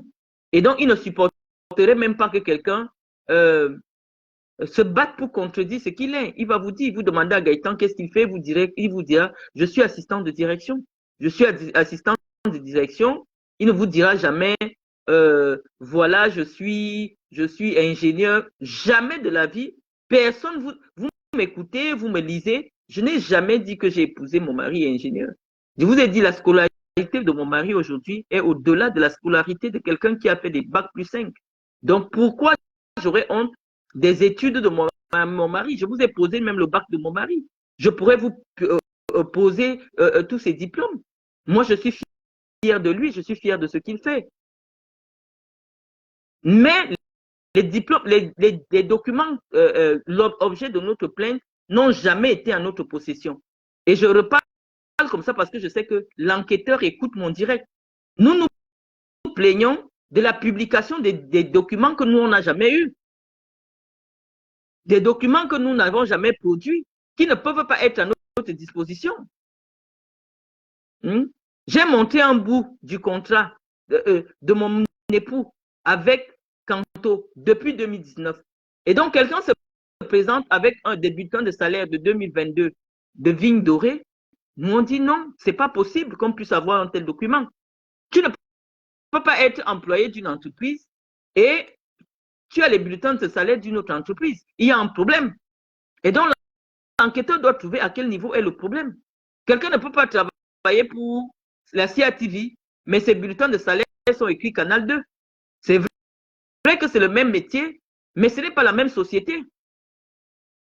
Donc, il faut qu'on sache d'où viennent ce genre de documents. C'est pour ça que nous avons déposé une plainte.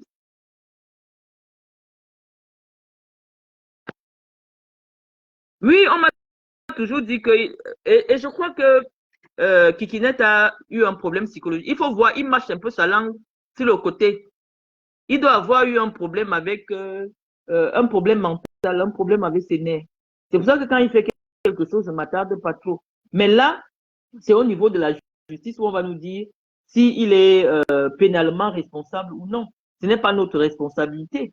Quelqu'un sans vous dire là où il a pris des documents vient vous convaincre que ces documents sont vrais. Non. Pour qu'un document soit vrai, tu dois dire que c'est Marlène même qui, ou alors c'est une source identifiée comme étant une source qui ne peut pas se tromper, qui nous a fourni ces documents. Mais comme vous ne raisonnez pas,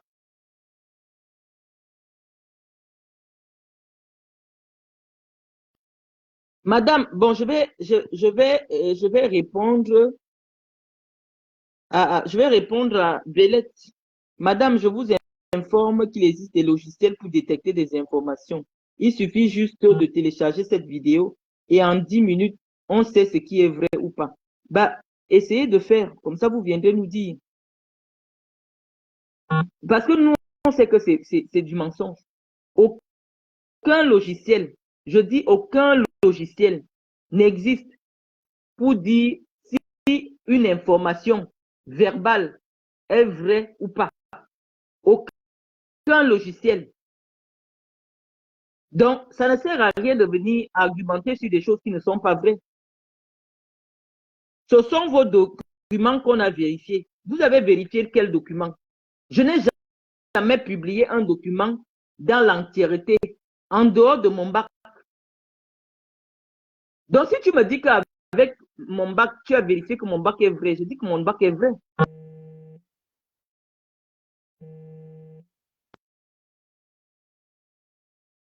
Donc, moi, je ne comprends pas. Essayez de prendre la parole, hein, Belette là. Mes documents, si vous les avez vérifiés, moi, je n'ai jamais publié un faux document. Donc, la preuve en est que oui, effectivement, j'ai toujours publié des vrais documents. Mais si vous dites que les documents qu'il a produits sont vrais, c'est sur quelle base? Mais c'est au tribunal d'aller dire si les documents sont vrais ou pas. C'est tout. Pourquoi vous voulez me convaincre? Si moi, j'étais convaincu que c'était vrai, on n'allait pas déposer une plainte. Parce que ce que vous ne savez pas, si vous portez plainte à quelqu'un injustement, la personne, si elle gagne le procès contre vous, vous reportez plainte pour fausse accusation. Et vous allez payer la personne parce que vous l'avez conduit injustement au tribunal. Donc, Pourquoi vous courez dans le sac?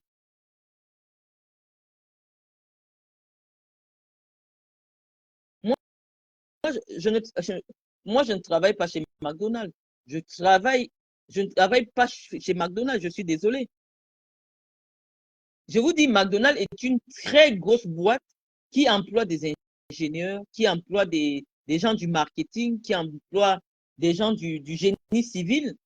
Si moi, j'étais sans emploi, j'allais postuler là-bas et avec fierté. C'est pas parce que quelqu'un travaille aux brasseries du Cameroun qui vend la bière. Euh, le directeur commercial des brasseries du Cameroun, c'est vrai qu'il commercialise la bière, mais son métier n'est pas de fabriquer la bière. Hmm? Donc, votre logique ne tient pas, n'existe que dans vos cerveaux perturbés. Les Noirs sont tellement stupides. Je suis obligé d'être un peu raciste. Je suis noir moi-même.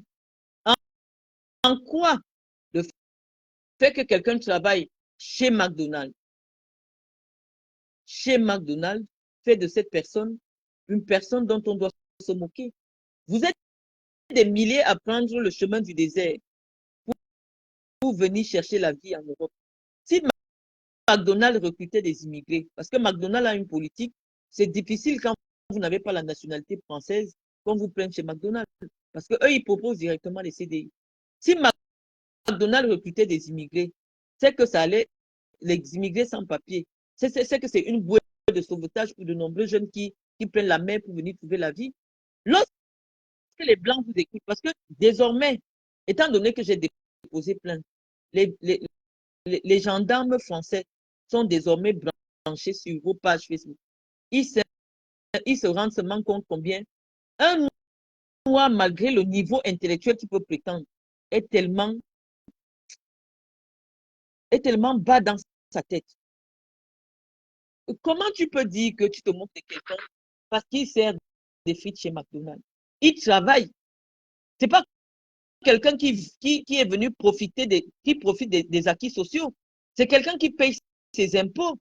C'est quelqu'un qui se donne une dignité pour s'occuper de sa famille. Et vous voulez que les gens aient pitié de vous quand vous venez chez eux. Moi, je ne comprends pas. Je ne comprends pas.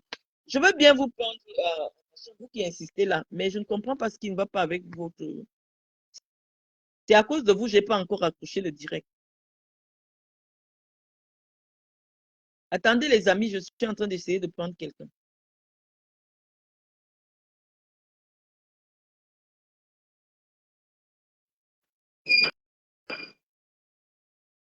Allô?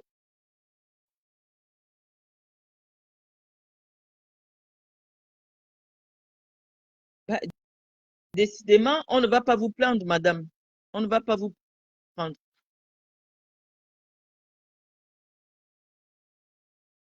On ne va pas vous prendre.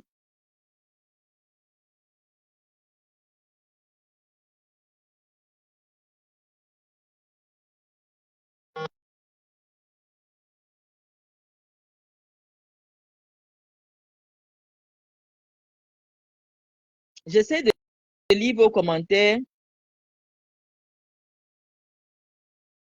Maureen, l'Africaine, toi, tu as quel diplôme? Il paraît que tu es infirmière. Je ne sais pas où tu... Je ne sais pas. Vous êtes trop dans le mensonge. Venez aussi poser vos documents comme nous on pose là. Nous, on voit aussi. Je suis sur Facebook la seule à être docteur en administration des affaires. S'il y a une personne sur Facebook camerounais qui a le même diplôme que moi, la personne se présente.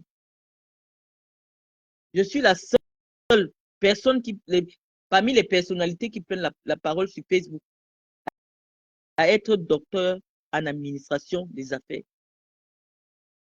Donc, celui qui prétend aussi avoir le même diplôme que moi, c'est signal.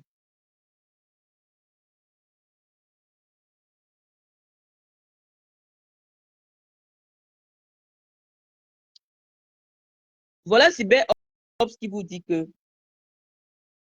euh, Kikinet nous a dit qu'il a acheté sa maison à 500 000 € à 27 ans. Il est né en 1981, ça veut dire qu'il a eu 27 ans en 2009.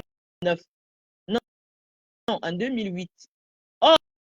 Or, des informations qu'on lit sur le répertoire de l'association où il est parti s'inscrire, on dit qu'il serait sorti de Polytechnique. Il serait sorti de Polytechnique en 2009. CyberOps, écoute un peu le développement.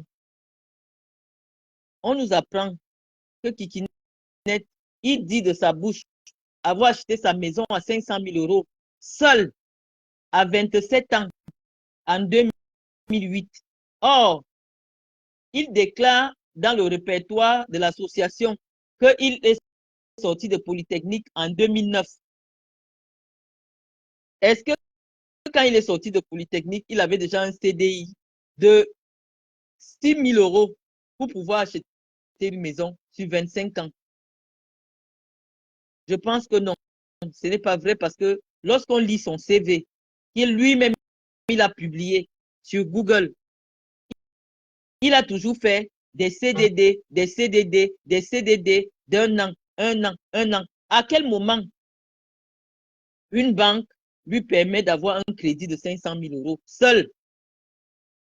Et lorsqu'on pose ces évidences-là, les gens comme Maureen, comme ça, par réflexe tribal, viennent simplement nous dire que on est jaloux, on est aigri, on est pauvre. Quelqu'un qui est né en 81, c'est 27 ans, c'est en 2008. 27 ans, c'est en 2008. En 2008, comment il fait pour acheter une maison alors qu'il n'a pas de CDI? Alors que lui-même, sur Google, lorsqu'il donne son CV à vidéo, à LinkedIn, montre seulement qu'il a fait des petits CDD, les petits CDD, jusqu'en 2012. Jusqu'en 2012. Comment il fait pour acheter en 2008? Vous voyez que c'est le faux.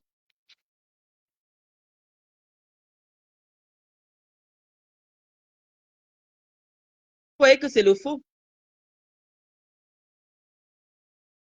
Vous ne pouvez traquer aucun mensonge sur Internet. Ce que vous devez faire, c'est dégager des vies privées des gens que vous ne connaissez pas. Parce que tout Internet, c'est du virtuel. Ceux qui ont une vraie vie laissent les autres parler d'eux. Comme moi, j'ai une vraie vie. Ce sont les journalistes qui ont fait de moi, qui m'ont écrit en Wikipédia. Ce n'est pas moi-même.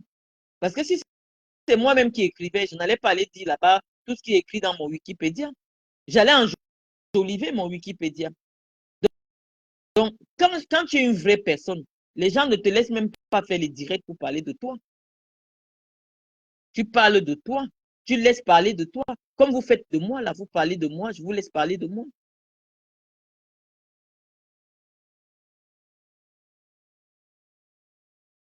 J'essaie de vous lire. Hein.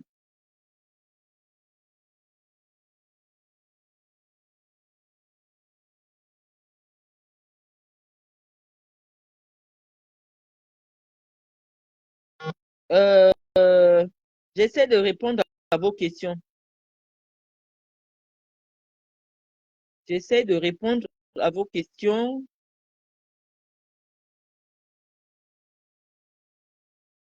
Bon, après, s'il n'y a pas de questions, hein, s'il n'y a pas de questions, ce sont mes documents qu'on a vérifiés.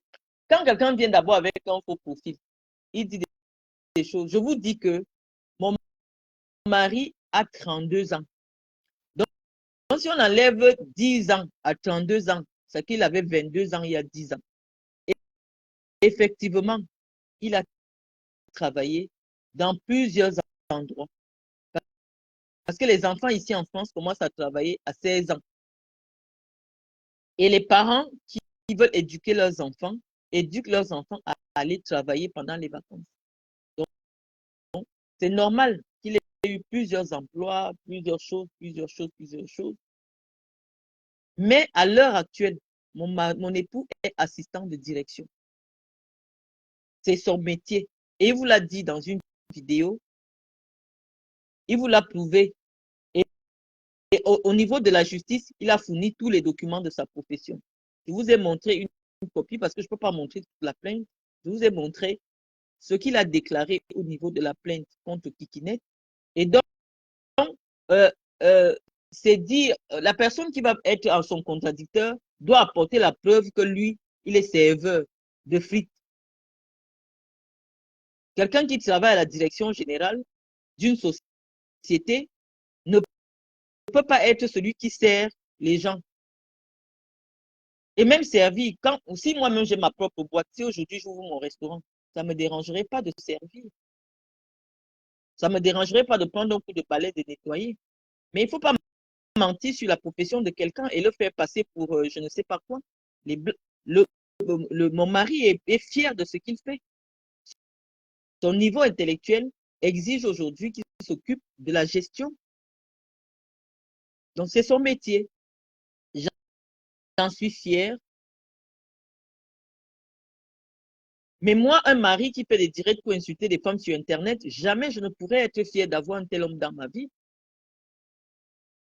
Lorsque Kikinet vient dire que je devais épouser mon mari s'il était milliardaire, parce que mon mari n'est pas beau. Je me dis, je ne sais pas quel philosophe disait souvent que lorsque je parle des autres, je parle de moi. Lorsque je parle des autres, je parle de moi.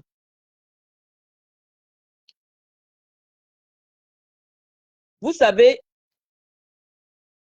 la façon dont Kikinet parle de mon époux, on dirait qu'il parle de sa femme.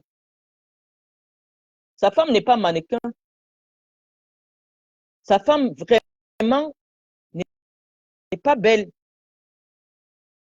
Il n'y a rien que quelqu'un pourrait lui trouver. Au point où lui-même, pour s'excuser, nous a dit que lorsqu'il était dans la merde, cette femme a pris ses économies. Elle lui a donné pour l'aider à faire venir son petit frère en Europe. Donc, il avait cette femme-là par reconnaissance. Donc, lui, il a le droit d'être avec quelqu'un par reconnaissance qui n'est pas physiquement présentable. Parce que vraiment, je ne suis pas un homme. Mais on prend la femme de Kikinet.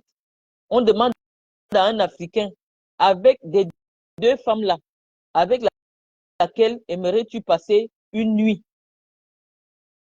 Je pense que personne, aucun Africain qui n'a pas besoin de papiers, qui n'a pas besoin d'argent, ne va choisir la femme de Kikinet. Soyons sérieux. Mais en temps normal, un tel homme ne devait pas attaquer les physiques des gens. Mais vous qui le suivez, vous le suivez seulement par jalousie envers moi. Regardez même cette Maureen-là, Maureen qui vient ici sur ma page. Quand elle parle, la salive sort de sa bouche. Quand elle parle, tu ne sais pas si elle s'est lavée, si elle est propre. Mais elle va s'asseoir sur Internet, parler, les gens viendront applaudir. Pourquoi? Parce qu'elle insulte Marlène. Si on prend Marlène, on prend Maureen. On dit à un homme que choisir. On va choisir qui? Les gens ont pitié de vous. On ne veut pas vous dire les vérités. Oui, si tu es reconnaissant vis-à-vis d'une femme, tu gagnes 20 000 euros de mois, bah, tu lui payes une pension alimentaire, tu refais ta vie. Parce que derrière, Kikinet décrit mon époux comme quelqu'un qui n'a rien. Mais jamais sur Facebook ou ailleurs, on a entendu que moi j'ai trompé mon époux. Parce que qu'est-ce que les Noirs font? Qu'est-ce que les Africaines font? Elles cherchent par exemple un Noir ou alors elle se met à faire la pute pour vivre. Parce que si elle n'arrive pas à payer ses factures, il faut bien qu'elle trouve l'argent, elle ne travaille pas et tout ça. Mais jamais, depuis que je suis mariée, je n'ai trompé mon époux avec qui que ce soit. Ça veut dire que je suis une femme digne. Ça veut dire que je suis une femme qui respecte la condition de son mari. Jamais on ne m'a trouvé, mais on ne peut pas dire le cas pour Kikinet. Tout le monde connaît son histoire avec Stella Kamga, au point où il a demandé à Stella Kamga de se déshabiller en direct sur Facebook.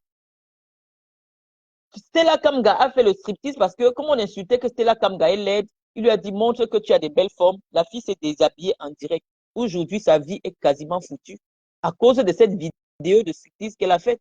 Que chaque fois qu'elle ira demander le travail dans une grosse boîte, on va envoyer la vidéo de striptease. Ça, c'est Kikinet qui a fait ça. Et il n'a pas pensé à ce moment-là qu'il a une femme à la maison, qu'il a supporté, qu'il a aidé. Nous, ce qu'on condamne, c'est de ce type de comportement. Il s'affiche fièrement avec ses maîtresses. Il vous parle que oui, j'ai les gésiers, j'ai les ceci, j'ai les beaux gésiers. Et vous pensez que vous devez supporter un tel homme. Si tu aimes ta femme, respecte-la. Moi, mon époux vit avec moi. Personne n'a jamais vu mon époux avec une autre femme. Personne n'a même jamais entendu que mon époux, non, pas du tout. Donc, moi, je préfère vivre avec quelqu'un qui me respecte, qui me donne ce qui me convient. Parce que je vous assure, avec le tas d'enfants que j'ai, étant sans travail, comme vous dites, ah non, je n'aurais pas tenu 6 ans. Parce que tout le monde aime le bien. Tout le monde aime ce qui est bien. Hein? Quand on me voit physiquement, non, un homme au Cameroun qui a des moyens, qui pourrait s'occuper de moi, ça ne peut pas manquer. Donc, ce que vous dites n'est pas cohérent.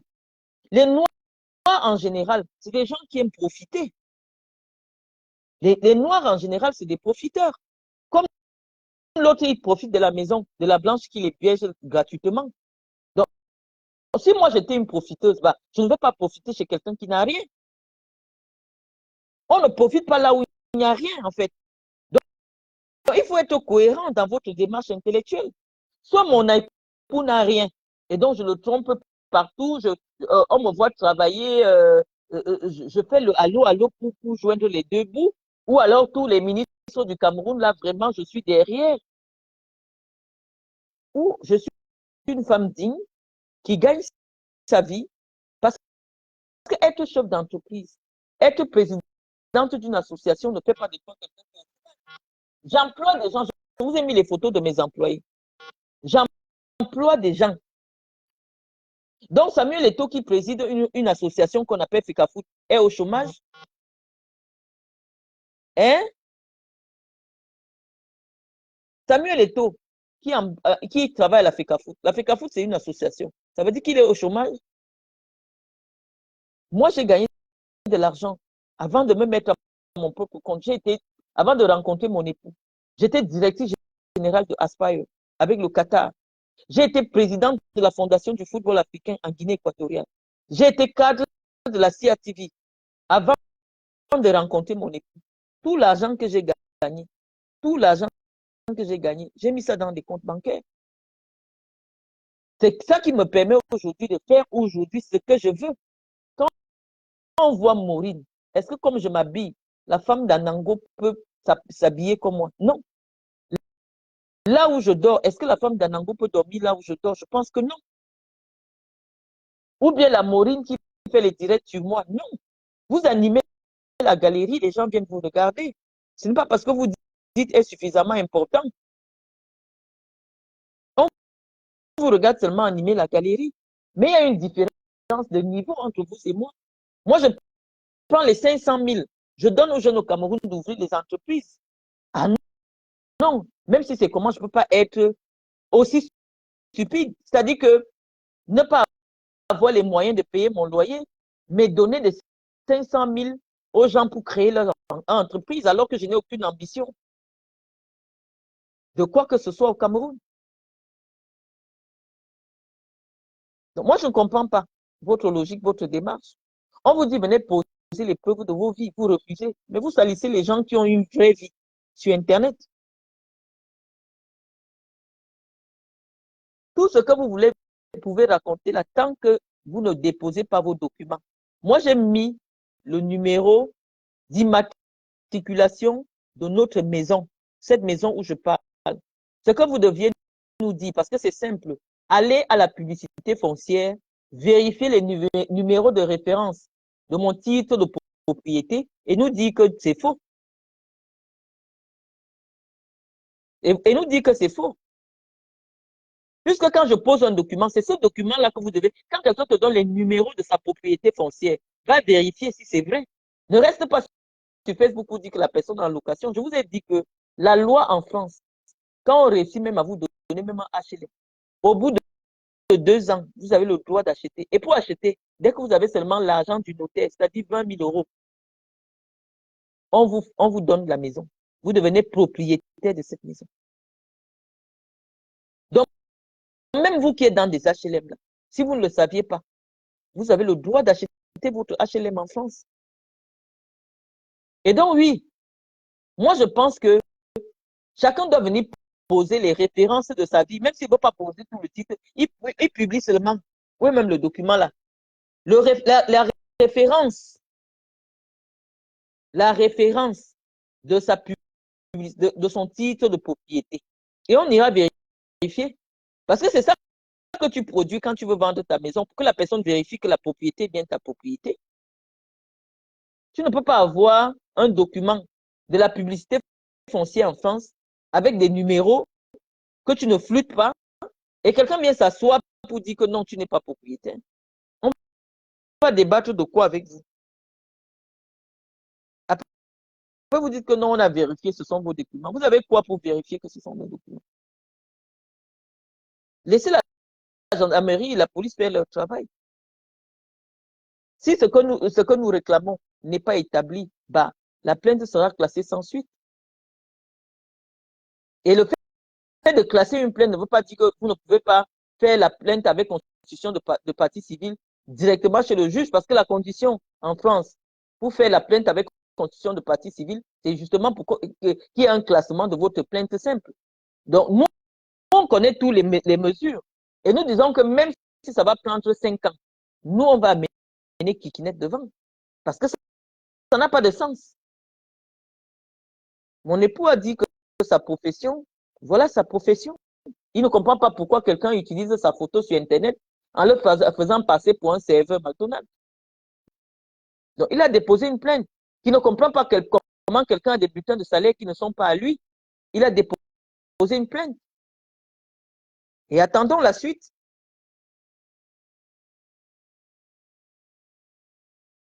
Nous attendons la suite. Donc, sur ce, les amis, la personne qui va intervenir là, elle m'écrit maintenant par Messenger. Je ne peux pas vous prendre par Messenger. On s'est suffisamment entretenu. Je pense que j'ai répondu sur les points qui étaient importants pour vous. Je vous ai donné le nom de mon diplôme. Mon diplôme s'appelle Doctorate in Business Administration.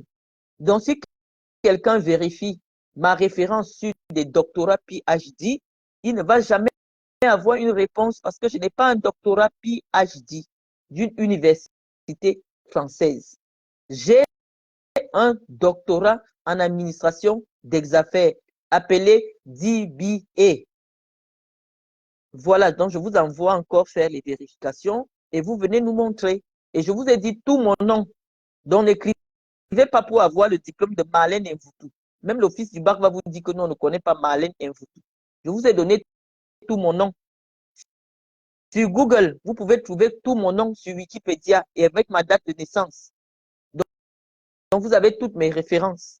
Maintenant, en ce qui concerne le Canada, tous les Camerounais qui sont à Trois-Rivières, certains Camerounais qui sont à Montréal, essayez un peu de les interroger. Les gens du Canada qui connaissent Marlène, ils vont vous dire que Marlène a été au Canada. Donc ça ce n'est même pas un débat. C'est comme si quelqu'un dit que Marlène n'a jamais été au Qatar. Parce que je ne vous ai jamais publié une photo de moi au Qatar. Mais les Joël Néoussi, qui est ici sur ma page, qui a l'horlogerie Néo là, c'était mon employé. Il travaillait avec moi. Je les ai emmenés au Qatar. Ils savent que je suis allé plusieurs fois au Qatar. Les jeunes qui ont fait le projet Aspire, que j'ai accompagné au Qatar, savent que j'étais au Qatar. Mais j'ai aucune photo de cela. Mais sur Wikipédia, on va vous dire que Marlène a été directrice du projet Aspire et travaillait avec le Qatar. Donc, moi, je n'ai jamais été quelqu'un qui voulait les photos. J'ai vécu en Guinée équatoriale. Je ne vous ai jamais publié une seule photo de moi en Guinée équatoriale. Ma seule réponse a été de vous montrer des documents des administrations équato-guinéennes qui attestent de mon activité en Guinée équatoriale. Je n'ai pas eu besoin de photos. Je n'ai jamais été quelqu'un qui aime les photos. Donc, si quelqu'un vient me demander que si je dis qu'à cette époque, j'étais étudiante au Canada, quand tu es étudiante au Canada, tu ne viens pas en France. Quand tu es étudiante au Cameroun, au Canada, tu ne viens pas en vacances au Cameroun. Si tu montres une photo de toi où tu es très jeune et tu indiques ce que tu faisais à cette époque-là, je pouvais dire que moi, directrice générale de Aspire, ça veut dire que là où je me filme là, ça veut dire que je suis à Aspire. Vous êtes tellement stupide. Je peux vous montrer une photo de moi et je vous dis, ici, j'étais directrice générale de Aspire. Est-ce que ça veut dire que là où je me filme devant là, ça veut dire que c'est Aspire là-bas? Vous êtes tellement stupide. Vous êtes très stupide. Demandez aux Camerounais de Trois-Rivières, demandez aux Camerounais de Montréal, ceux qui ont été là-bas en 2005. Demandez aux Camerounais de Montréal, ceux qui sont à Montréal depuis 2005, avant que les Bamileke ne découvrent le Canada. Nous, on connaissait le Canada. Demandez aux gens qui étaient à Montréal ou à Trois-Rivières en 2005. Est-ce que vous connaissez Marlène? Demandez aux Camerounais qui ont joué au Qatar. Est-ce que Marlène venait au Qatar? Je ne vous ai jamais montré une photo de moi à Barcelone. Ça veut dire que je n'ai jamais été en Espagne. Hein? Demandez aux Kameni et tout ça si je n'ai jamais été en Espagne. Demandez au Samuel Eto'o et tout ça si je n'ai jamais été en Espagne. Mais je n'ai pas une photo de moi en Espagne. On n'a pas la même vie. Donc, vos raisonnements pour dire que vous avez des arguments, non, vous ne raisonnez pas. Et parfois, ça me fatigue de venir vous répondre. Oh, elle a monté telle photo, qu'elle a dit que c'est le Canada, mais quand on voit l'architecture, on voit un enclos. Je suis devant un enclos. Il dit que, est-ce que les maisons du Canada sont comme ça? Il voit bien que c'est un truc, comme il dit que non, les maisons du Canada ne sont pas comme ça. Quand tu es dans la zone, quand tu es à Trois-Rivières, c'est des endroits où les Français ont habité. Les Français qui venaient de France, les villes des Français.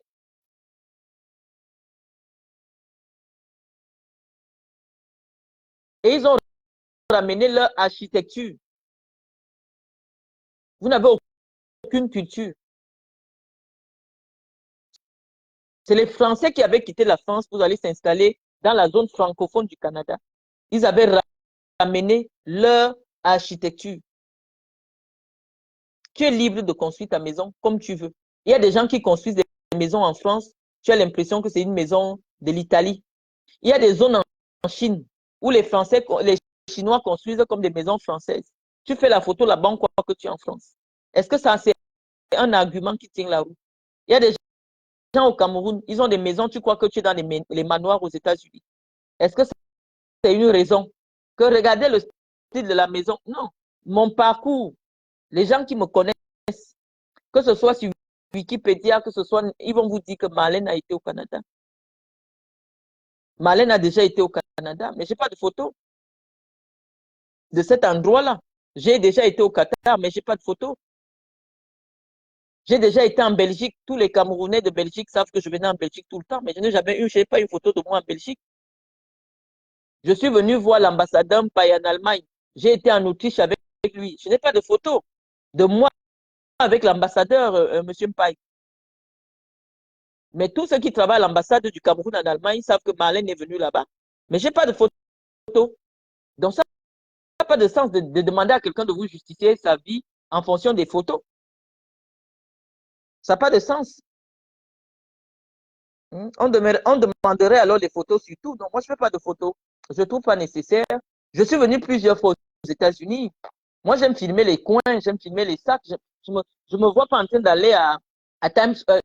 Je ne sais pas. J'ai déjà été en Angleterre plusieurs fois. J'ai jamais trouvé l'importance d'aller me mettre devant un Big Ben ou je ne sais pas quoi pour faire des photos.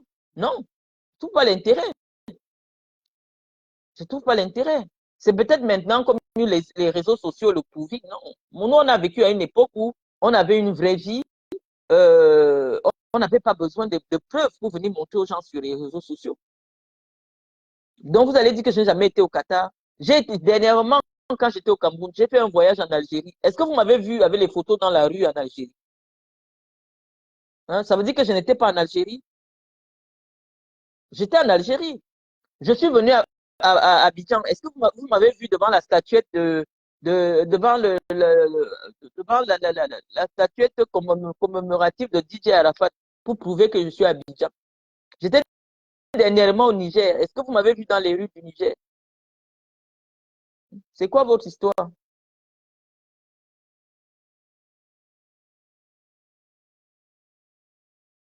travailles même chez McDo. L'essentiel est que tu travailles. Pour toi, Maureen, quand tu travailles chez McDo, j'ai beaucoup plus de respect pour toi qu'une femme comme Guylaine Chapuis qui ment à ciel ouvert. Je te dis, on vous a dit, on avait dit que posons nos titres de propriété. Posons nos titres de propriété et que les Camerounais aillent vérifier. Posez les actes notariés, même si c'est le faux, publiez d'abord. Publiez vos actes notariés sur Facebook, même si c'est le faux, publiez d'abord. Personne de vous ne veut publier pour qu'on sache qui dit la vérité et qui ment. Oh, j'ai acheté à Paris. C'est déjà payé à 90%. Elle ne sait pas on sait comment on achète un appartement. Tu achètes un appartement comment alors que c'est à 90%? L'achat ici se fait à 100%. C'est-à-dire que lorsque la banque décide de financer un achat, ou alors toi-même, ça veut dire que tu achètes à 100%. Celle-là, elle a l'argent pour acheter un appartement à Paris. Quand vous la voyez, elle a l'argent pour acheter un appartement à Paris. Mais tellement les gens mentent sur leur vie, vous partez vous asseoir, vous écoutez. Est-ce que quand vous regardez Guylaine Chapuis, actuellement même elle n'a plus de voiture, sa vieille Mercedes est en panne, mais elle vous raconte comment elle a acheté un appartement à Paris et vous êtes assis, vous croyez, parce qu'elle parle de Marlène Mvuto. Lorsque je vais vous dire quelque chose. Si vous voyez quelqu'un qui aime dénigrer une personne, c'est parce qu'elle a envie la personne. Elle a envie la vie de la personne. Et elle jalouse la personne.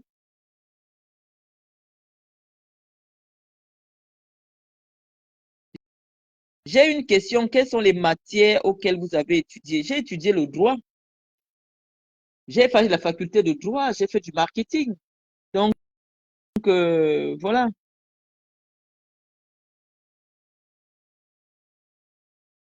Ouais, les amis, on a déjà beaucoup échangé, hein. Le téléphone nous a lâchés. Belette, c'est toi qui kidnappes. Ça ne coule pas ce qu'il dit. Tu ne peux pas dire que une source informelle t'a envoyé des documents et tu t'accroches dessus pour dire que c'est des vrais documents. On te dit non. Si c'est des vrais documents, tu dois aller prouver au tribunal que c'est des vrais documents. C'est ça qu'on vous dit. Le document, il est vrai sur quelle base? Toi-même, tu dis que c'est quelqu'un que tu ne connais pas qui te les a donnés. Pourquoi tu attestes de l'authenticité? Pour attester de l'authenticité d'un document, tu devais écrire à la CAF pour dire j'ai reçu tel document. Je voulais savoir si c'est un document authentique.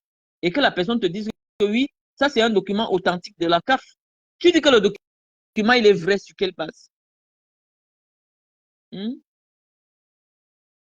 Donc, je vais raccrocher. Je pense qu'on a suffisamment échangé. Et puis, à une autre fois.